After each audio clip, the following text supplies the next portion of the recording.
but I wonder if I could press you on the national security side. I mean, the truth is Ron Johnson's committee in the Senate is trafficking in what Donald Trump's own intelligence folks describe as Russian disinformation about his current opponent, Joe Biden. We also know from a blur of new books that have all debuted on Rachel's show that one, the counterintelligence investigation into Donald Trump never proceeded at the Mueller probe. Peter Strzok said yesterday that this tax story makes Donald Trump a current counterintelligence threat. And I just wonder what you think right now, today, as we sit here, the current threat to our country's national security is from Donald Trump and all of his debt and all of these unresolved investigations. Nicole, thank you for asking that. And thank you for always raising it on your show, because you know very well, given your experience, that Donald Trump is a clear and present danger to the national security of our country.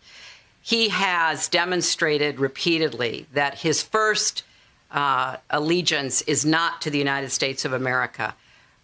He has been uncommonly, some might even say uniquely, beholden to Russia, to Putin, and he has been willing to disregard his own intelligence services, the FBI, and everyone else who has raised legitimate questions about the relationship. One of the questions that I hope either Chris Wallace or Joe Biden poses tonight is, who do you owe that $421 million to? If you take the pieces, Nicole, of the puzzle here, it appears pretty clear to me, and, you know, I think to a lot of people, that Russian money was funneled through Deutsche Bank. Russian money was used as guarantees for continuing lending to Trump and his organization, despite his terrible track record financially. And now we know much more about it because of the tax revelations. So who do you owe that money to? We know the most important thing to Donald Trump is money. It seems to be his North Star. So is that part of the reason why you have undisclosed conversations on a regular basis with Vladimir Putin?